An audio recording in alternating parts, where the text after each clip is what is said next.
This is going to be a video tutorial on how to enable or disable read receipts on the Messenger app using an iOS device. I will be using an iPhone for this. Let me jump over to my iPhone here.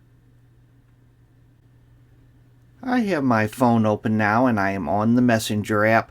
To enable or disable read receipts, first thing you want to do is go down to the lower right hand corner, down to the menu button.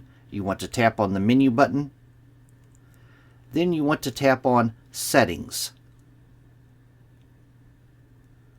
Then you'll go down to where it says Privacy and Safety.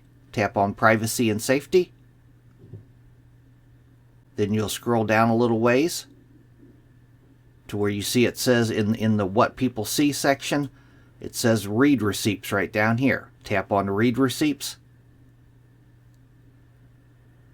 And it says Show Read Receipts. As you can see, I have my read receipts toggled off, but you could toggle it on by this toggle right here.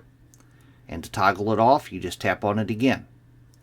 That is how to enable or disable read receipts in the Messenger app using an iOS device.